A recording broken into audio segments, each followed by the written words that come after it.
Hello friends. I'm your host Sara, and you're watching Echoes of Old Rooms, the place where forgotten voices whisper again. Every week I bring you a story. Not just to hear but to feel. Today's story is about love, sacrifice, and what it means to be needed or not. It's about parents who gave their all for their children, only to end up in a place like this. Stay with me till the end, because this one may echo inside you longer than you expect. Scene opens. Inside the old age home. The room smells of warm tea and old books. Framed photos line the walls. Faded images of laughter from a different time. Two chairs sit near the window. In them a man and a woman. Old yet composed. Holding hands like time never passed. Meet George and Lily Bennett. Married 52 years. Parents of 4. Once surrounded by family, now sitting alone. In a quiet home for the forgotten. I sit across from them, my recorder blinking red. Their smiles are kind but tired. Not with age, with experience. Sara. Mr. and Mrs. Bennett, thank you for speaking with me. Many people think places like this are sad. But I've heard your story is quite different. Lily smiles faintly. Lily. We've lived through sadness already, dear. Now we live in peace. George nods, eyes focused somewhere far away. George. You don't need gold to live happily. Just love. We gave it all. And in the end, we just asked for a little in return. Sara. Tell me about your life before this. Lily chuckles softly. Lily. We had 4 sons. Raised them with our own hands. Worked 2 jobs. Sold my mother's jewelry. Skipped our own dreams. So they could chase theirs. And they did. All of them are wealthy now. Big homes. Big lives. George. I was a government officer. We lived in a beautiful official house. But when I retired, the house went back to the department. We had no place of our own. So we turned to the people we raised. Sara. And did they welcome you? George looks at Lily, and something heavy passes between them. Lily. They threw a party. Sara smiling. Oh, that's lovely. George smiles but not with joy. George. It wasn't a celebration. It was a discussion. Sara. A discussion. Lily. They were deciding who would keep us. No one wanted to. One son said he didn't have space. Another said his wife had health issues. The third was moving abroad. The fourth just stayed quiet. George. Finally, they agreed on a rotation. 2 days each. Like we were a burden that could be passed around. I sit silently, unsure what to say. I've heard many stories. But something about this one is cutting deep. Lily. At first we thought, maybe it's practical. Maybe they're busy. But with time, the truth showed itself. Sara. What do you mean? George sighs. George. Each house, each stay, brought new discomfort. Whispers. Cold food. Changed sheets. Unspoken blame. We weren't parents anymore. We were a problem. Lily lowers her eyes. Lily. And then I heard them. The daughters-in-law. Talking on the phone. Saying things about us. Calling us too much. Asking whose turn it was this time. I don't speak.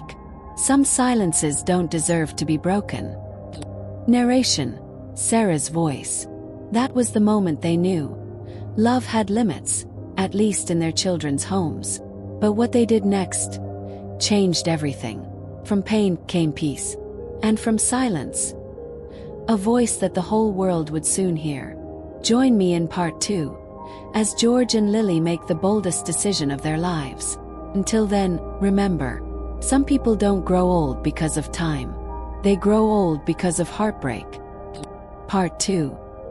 The choice they made. The day they left was quiet. There were no arguments, no shouting, no tears. Just 2 old people packing a small suitcase. Clothes, a photo frame, some medicines, and a folded letter no one had ever read. George and Lily didn't say goodbye. They simply disappeared one morning, while the house was still asleep. Narration. Sara's voice. In our last episode, we heard how George and Lily were passed between their 4 sons like a burden. 10 days here, 10 days there. Until finally, they had enough. This is what happened next. Scene: old age home, day 1. The taxi stopped in front of a small, quiet building. It wasn't grand. No marble floors. No chandeliers. But it was peaceful. George stepped out first, holding Lily's hand. A staff member smiled at them kindly and helped with their single bag. Lily softly. "I'm not sure if this is a step forward or backward." George. "It's a step toward dignity." Their room was small but clean. 2 beds, a window facing the garden, a wooden desk, and a small bookshelf. No luxury, but no judgment either. That night, they sat by the window and drank tea. For the first time in months, no one whispered behind closed doors. No one rolled eyes at their presence. No one looked at them like a responsibility. They were just 2 people, allowed to breathe. Narration: Sara's voice. But peace doesn't come all at once. The heart needs time to unlearn pain. Days passed. Some nights, Lily cried quietly. George pretended not to hear, but he would hold her hand a little tighter.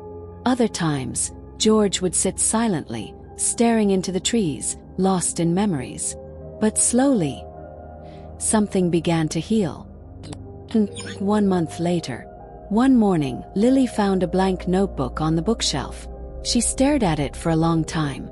Then, she opened it and wrote 3 words. "My family story." Narration: Sara's voice. That was the beginning. What started as a way to release pain became something more. Lily wrote every day. At first, she wrote about their childhood, their marriage, their sacrifices. Then came the truth, the betrayals, the disappointment, the moments no one else knew, but every mother could feel. George didn't say much, but every night, he would sit beside her as she wrote. Sometimes he would smile. Sometimes his eyes would fill. Lily's words were raw, honest, not meant for revenge, but for remembrance. Scene: 2 months later. One of the volunteers, a college student named Megan, noticed Lily writing. "Megan, are you writing a book?" Lily smiling. "No, just writing what shouldn't be forgotten." Megan asked to read a few pages. She did, and then cried. That night, Megan posted a few lines from Lily's notebook on her blog. By morning it had 30,000 views. Narration: Sara's voice.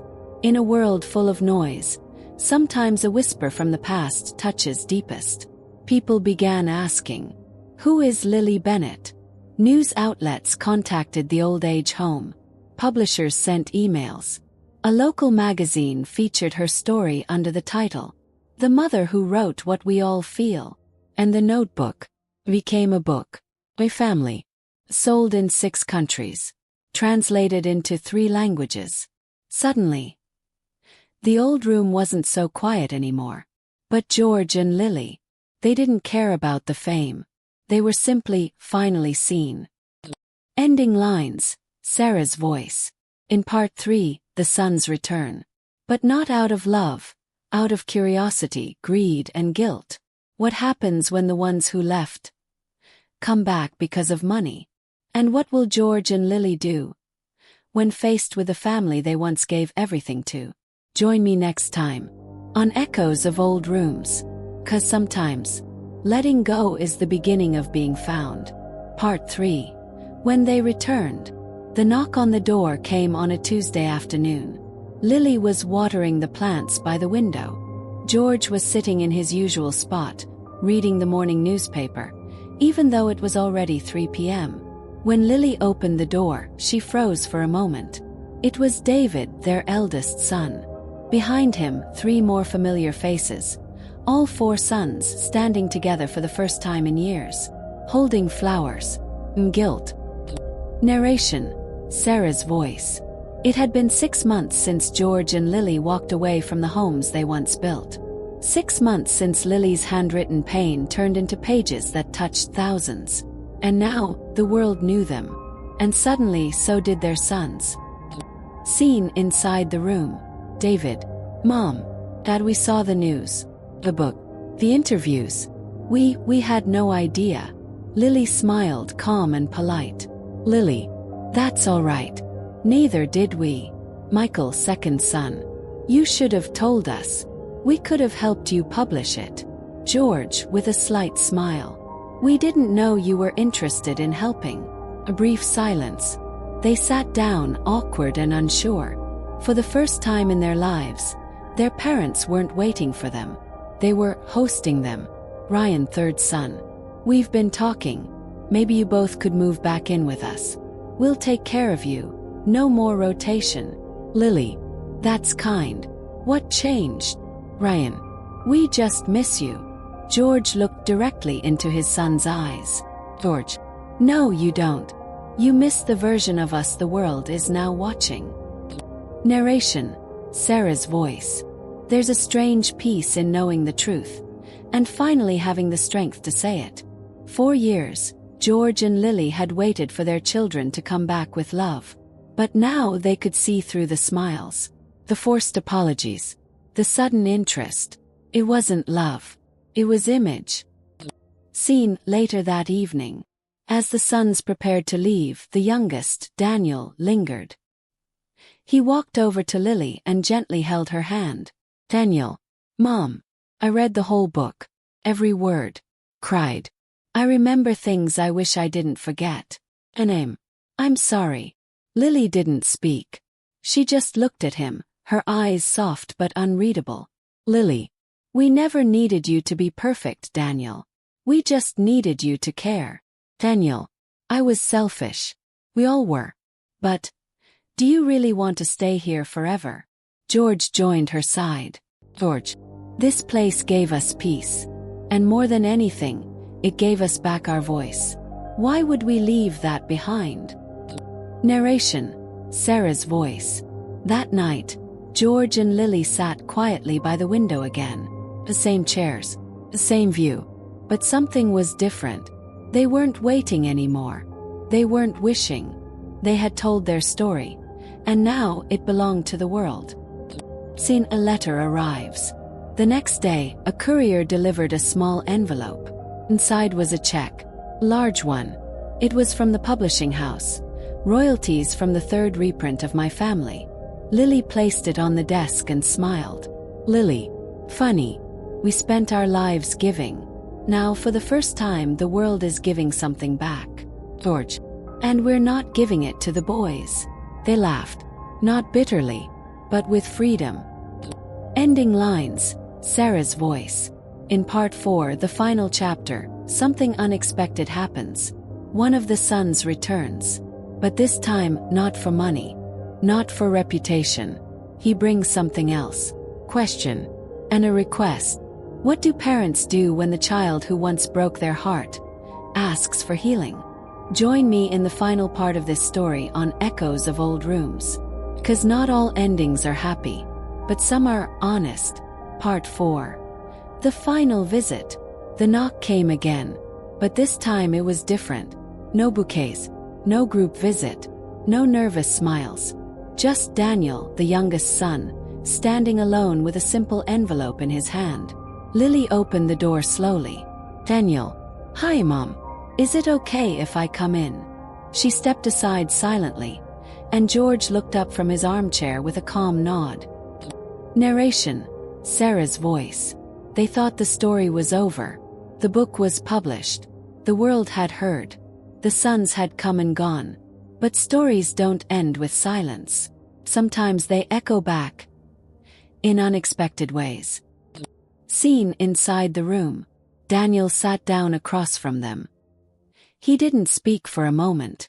Then he took out the envelope. Daniel. This is something I found after you left. It's the letter you wrote. You left it on the kitchen shelf. No one saw it back then. But I did. I just didn't read it until last week. He unfolded the page. Lily watched, her face unreadable. Daniel's voice broke slightly as he read. To our children. If we've ever hurt you, forgive us. If we've ever made you feel unloved, know that it was never true. We're leaving not out of anger, but because we wish to remember ourselves before we forget. You are always in our prayers. But we must now be in peace. Daniel lowered the letter. Daniel, I was ashamed, not just by what I read, but by what I remembered. We were too busy, too proud. You deserved better. George looked at him. George, you were children once, then men. We raised you to stand tall, and somehow we forgot to teach you how to kneel when needed. Daniel, I came here not to bring you back. I came to ask for something else. Lily, what is it, Daniel? He hesitated. Daniel, I'm having a daughter.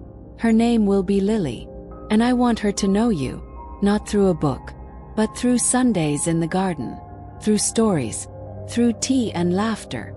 Lily blinked, her eyes glassy. George leaned forward, thoughtful. George, you want her to know us, not as people who were hurt, but as people who still had love to give. Daniel, yes, exactly that. There was a long pause, a silence heavy with reflection, but no bitterness. Lily smiled faintly. Lily, we will visit, not because we have to, but because we choose to. Daniel got up, walked over and hugged his mother, then his father. Not a quick, stiff hug, but the kind that says, I'm sorry, and I remember you now. Narration, Sara's voice. Sometimes healing doesn't come with apologies, comes with recognition, not just of the pain, but of the people who carried it with grace. George and Lily didn't move back. They didn't need to. But from that day on, their room saw more laughter. Their Sundays were warmer. And little Lily grew up sitting on her grandmother's lap, listening to stories from a notebook that once held sorrow, but now held love. Sara's final message. This was the story of George and Lily Bennett. They were not perfect. Their children were not villains. But somewhere between sacrifice and silence, love got lost, and somehow found its way back. I'm Sara, and this is Echoes of Old Rooms. If this story touched something inside you, subscribe and share it with someone who needs to hear it. 'Cause sometimes, the ones we forget, have the most to say. Until next time, listen deeply, love fully, and never let the echo fade.